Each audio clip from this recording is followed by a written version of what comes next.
Hello everyone, this is part 30 of What If Naruto Got Lost During His Training TS, and I hope you guys enjoy this video and to like, to subscribe, to share, and check out the playlist, to see more comment down below. Now let's start the intro. They call me a god. They call me a god. They call me a god. Join my membership, the perks are great. It's in the description. Be sure to like and subscribe, it gives me more motivation. Enjoy. Plans were being formulated even as Juashu and company were making their way back to the capital of Rosuto no Kuni.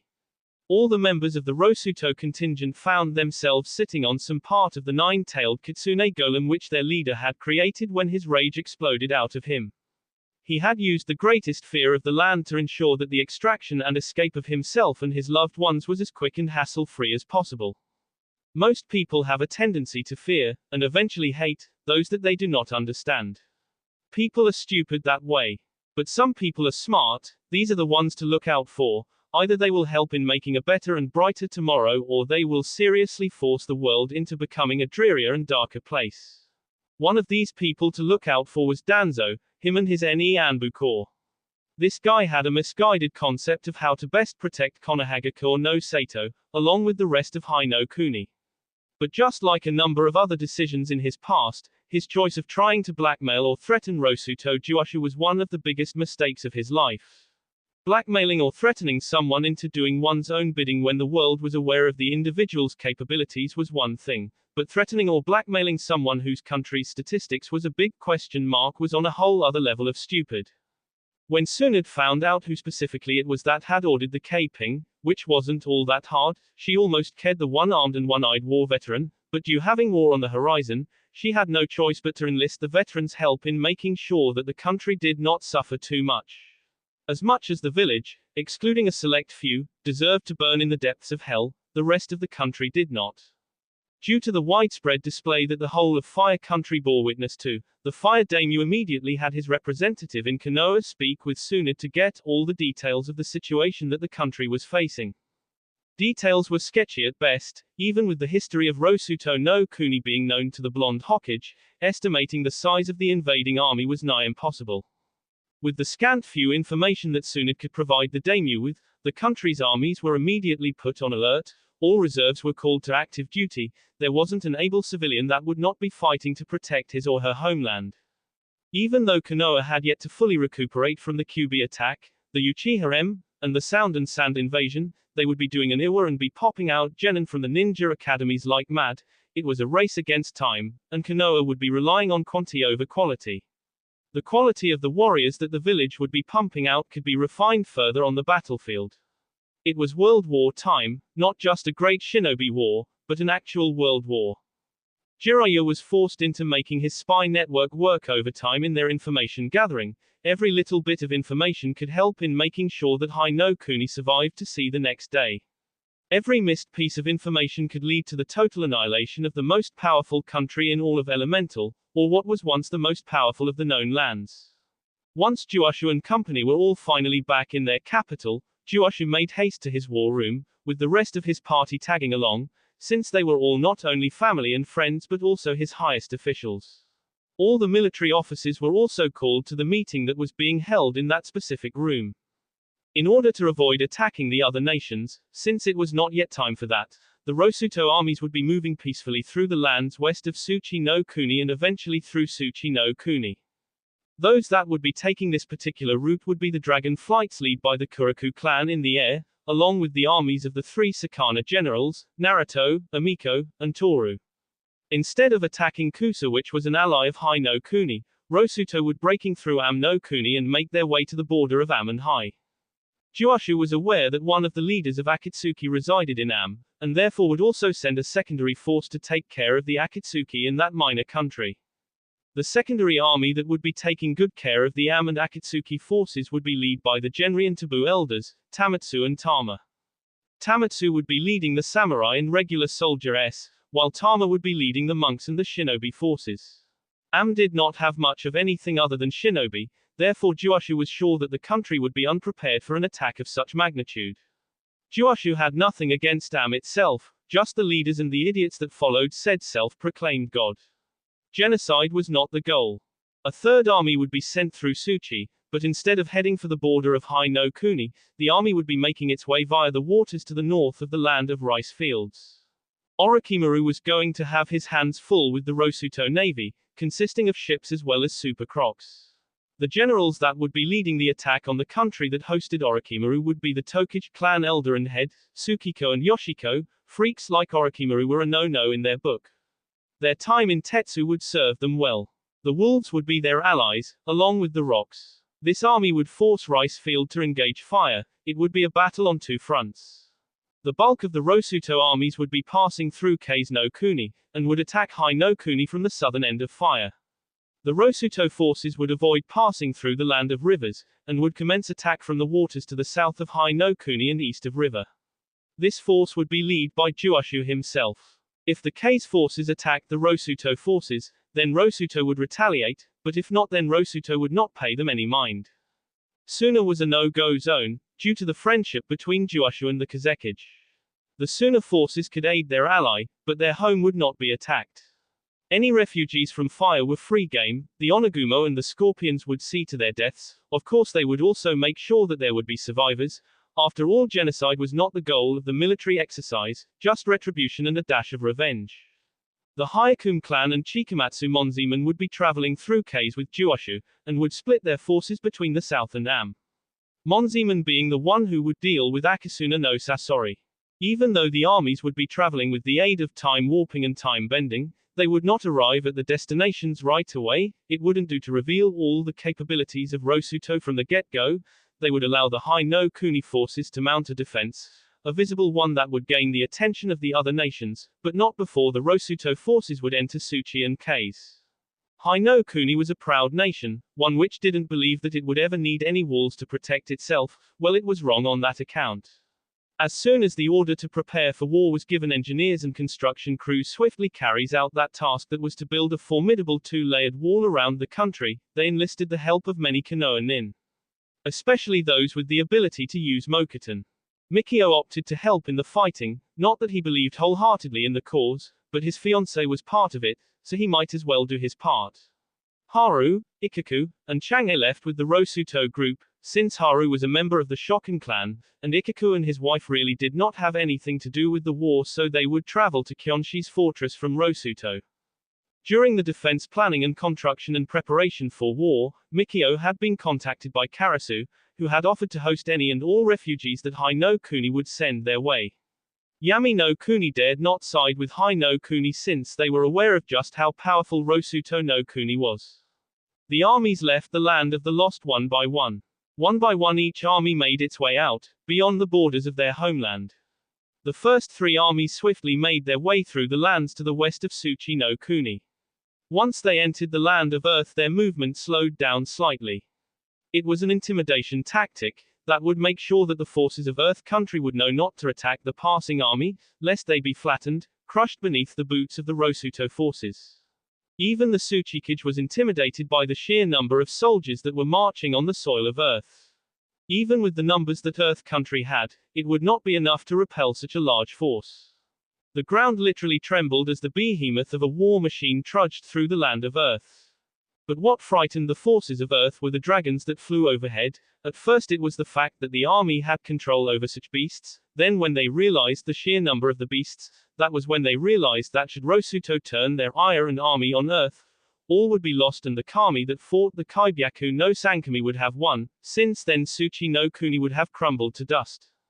The forces of Earth were only able to see the visible soldiers of Rosuto. None, not even the shinobi, could see anyone that resembled them. They were unable to see or even sense any of those that move in the shadows.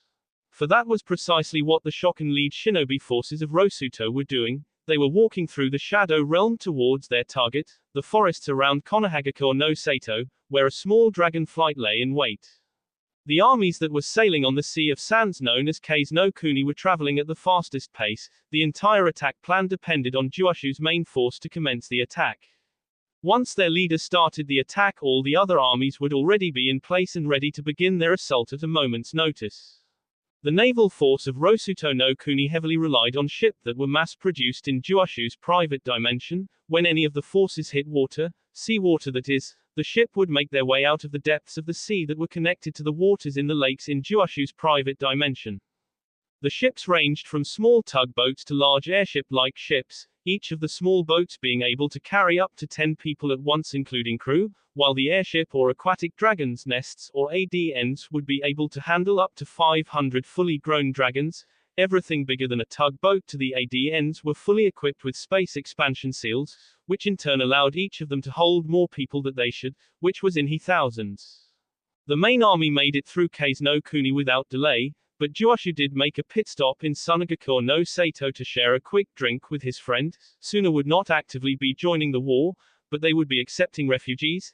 There was a mile-wide perimeter around Suna which would be a K-free zone, meaning the Onagumo and Scorpions would not be permitted to K any refugees that made it into the zone. Suna was more or less declared as the safest place in the known lands of Elemental. The rest of the cities and villages in Kase no Kuni could not boast such a thing. The puppet army of Sunio and Monziman swiftly flew over the Sea of Sands, in a manner similar to the puppets that they both enjoyed to control, the army at their back made up of puppeteers and puppets doing the same. The puppeteer corps passed by Suna, Monziman bringing to life the puppets that he had gifted to one of his students in the past. He brought them to life and had them walk out of the village to pay him their respect. All of them gave him a deep bow before returning to their current master, the Suna elder Chio.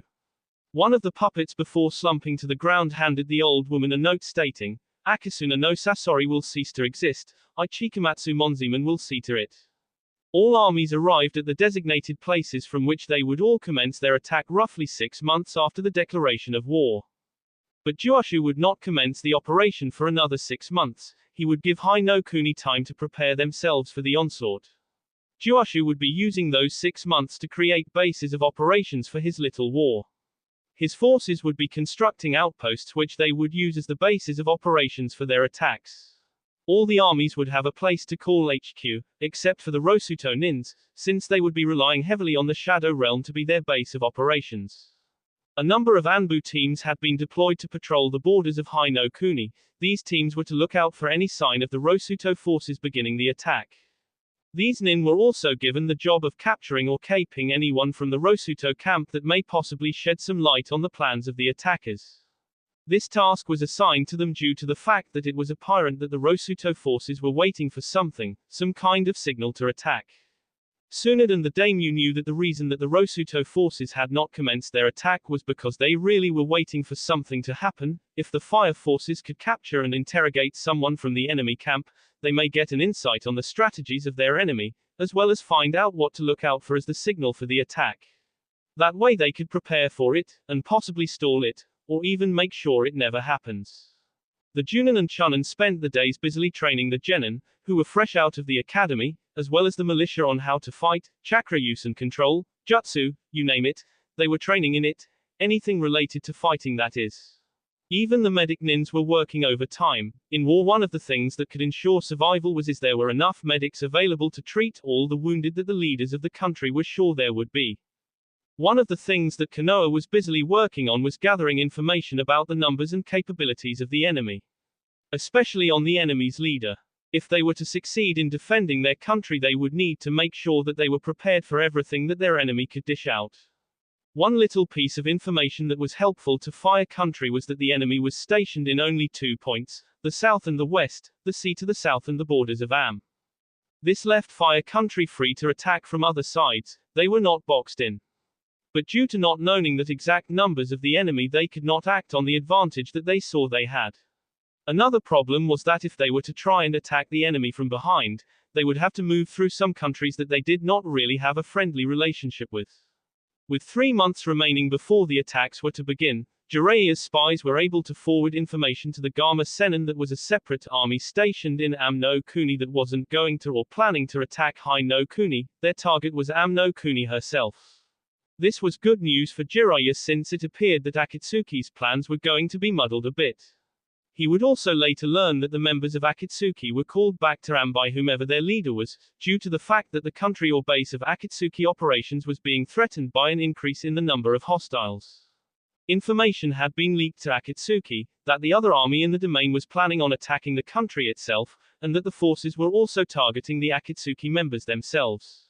Who exactly leaked the information was unknown, but by just knowing that a Megakure no Sato, along the rest of Am no Kuni prepared themselves for another war. One which was with a foreign power. At the exact moment that the 6th month was over, Juashu struck the first of many blows. He ordered his ships to form a line, stretching from the border of river country to the border of tea. All ships were facing the coast of fire country. These ships held on the decks massive cannon. He planned on showering the fire coastline with elemental chakra-charged cannonballs, as well as let loose a volley of other elemental attacks on the coastline, ranging from fireballs the size of a Gokakyu no Jutsu to ones the size of a rock, as well as a number of other attacks. The cannons were aimed at nothing specific. As long as they hit land it was fine. Closer to the shore were 3 rows worth of people on the surface of the water. These people were archers. All their arrows were ready to be ignited. They would release enough arrows to once again blot out the sun. From his flagship he could see the meager defenses that the Land of Fire had prepared. Meager in the sense that they were not yet prepared for naval battle. The defenders that were there were made up solely of Konoha nin, ranging from genin to Anbu. They were all prepared to defend their home. They hid amongst the rocks, in the trees, and a few of them were hidden in the water. None of them suspected that Juashu could see them all. His focus was on this battle alone, meaning that his other forces were more or less on their own, unless they specifically asked for his help. In the skies were hundreds of dragons ready and waiting for the signal to begin the descent. The job was to dive bomb the defenders. The archers and mages on their backs would be taking care of all the long-range fighting. Below the surface of the water the Supercrocs waited for the signal. Once it was given they would scramble for the shore and make their way inland as well as to the juice's delights that were the defenders. Those shinobi in the water would stand no chance against the gaping maws of the Supercrocs. They wouldn't dare attempt to fry the reptiles for fear of frying themselves in the process. Accompanying the crocs underwater were a multitude of snakes and serpents, as well as a number of basilisks, all of which were prepared to make it seem like Orochimaru was in on the attack, which would prompt the Konoha forces, along with some of the rest of the Fire Country forces, to attack Rice Field Country with more force than they had originally planned on doing. The rocks were also ready and waiting to attack. They would be in charge of retrieval, search and rescue, as well as medical aid. They were the pickup crew, all equipped with helmets and boy armor to prevent zero damage to be sustained. Stepping onto the deck of his flagship, and after surveying his forces, Juashu gave the signal. Fire! Juashu shouted in a voice heard by all of his forces, but none of the defenders. Simultaneously the cannons roared with the release of their respective loads. The archers' arrows filled the sky in a fiery blaze, blotting out the sun, but at the same time providing a light source of their own. Fireballs, water dragons, fire dragons, earth dragons, wind dragons, lightning balls, and so on and so forth raced toward the shore and the cliffs of the coastline of Fire Country. Once all the projectiles were let loose, the crocs and snakes made their way to shore, biting off limbs of the underwater nin that were in the way. They weren't going to outright kill the opposition, but they were going to CSPLE them. The flaming arrows had their work cut out for them. Even though salvo after salvo or volley after volley was released into the air, the trees of the Forest of Fire was a formidable enemy. They were old, and not that easy to burn. So the archers resorted to the next best thing. They sniped the hidden defenders. They knew that the defenders would not come out of hiding, due to the fact that if they came out of hiding they would be shot down, or worse killed. The defenders would wait for the attackers to come ashore and only then would they retaliate. But that didn't mean that they wouldn't let a few long-range jutsu fly out of the safety of the forest. The archers took pity on the genins and only targeted the chunins and the junin. It was easy to tell which was which for some reason. But that didn't mean that they would not spook the genin. They fired at the genin as well, but it was obvious that the shots were not meant to seriously injure the greenhorns. They did this by not firing flaming arrows at the genin, while firing wave upon wave of flaming arrows at the higher-ranked nins. The Anbu had it worst, since the archers and mages on the dragons' backs were targeting them with their arrows and spells. The arrows were coated in poison, some with a bunch of other chemicals. The defenders stood no chance against the sheer number of things that were heading their way.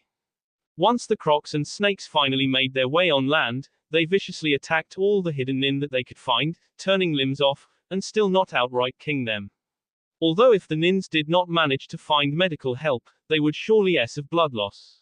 Or at least that was what the crocs were doing. The snakes on the other hand decided to stop playing nice and just have a few snacks. Kanoa nin yum. The cliffs were said to pieces and part of the upper lands came crashing down into the sea. The cannonballs did the trick. They created more beach for the crocs and snakes to battle on. The next salvo, after it was apparent that the beach was large enough for the crocs to comfortably bask in the sun, the cannons aimed for the trees that the shinobi was still hiding in. They may have been a bit farther inland, but the cannons were strong enough to reach even there. The shinobi chose not to reveal their locations since there were no actual people that were on land for them to interact violently with, and seeing how their comrades on the cliff, beach, hidden among the rocks, and underwater had fared against the beasts, they did not dare engage those specific units. As much as they wished to run out and aid their potentially comrades, they could not. The needs of the many outweigh the needs of the few. Dragons. Secure the beach. The shoreline is to be ours. Juashu ordered his flight of dragons. The dragons and their riders complied with the orders. On some parts of the shore were a few port town and fishing villages. These were not spared from the onslaught that the attacks brought about. All structured were flattened, but not that many lives were lost, seeing as these places had already been evacuated prior to the attack. But the defenders that hid within were crushed when these places were leveled to the ground. Rocks. Once the dragons are done with securing the beach, drop our supplies and troops, as many at a time as you can carry. Juashu addressed the rocks. The rocks did as commanded and started the delivery job as soon as the first stretch of beach was secured. The soldiers that were dropped on land were too far for the shinobi to attack. There was also the fact that there were now 100 of dragons that littered the beach, which were protecting the soldiers that were on dry land. These soldiers quickly set up camp in preparation for the days to come. Once half of the force has successfully landed, move the rest to the eastern coast and start over. That portion of the country will be the least protected. So make use of the advantage, Juashu instructed the captains of his ships. He heard the affirmatives from the captains. The only ship that was not to leave was the flagship, which would serve as the main supply ship for the army stationed in this part of the country, as well as the mobile base of operations. Kira, give the go signal to the other armies. Juashu instructed his human resource and development head, who was also serving as the communication head of the whole operation. He and his clan were in charge of keeping in contact with all the armies. Hi. Kira answered. Kira ran to the communications room and had his clansmen spread the word that the invasion could commence. At each desk there was a mirror. Unlike a regular mirror, these ones had keyholes in the center of the reflective glass. Once the keys were inserted and twisted, the communication mirrors were activated, and the other Nufu clansmen who were with the other armies answered the call. The order to commence was then relayed to all the generals. That will be all for this video. Be sure to like, subscribe, share, and comment down below for more videos. Goodbye.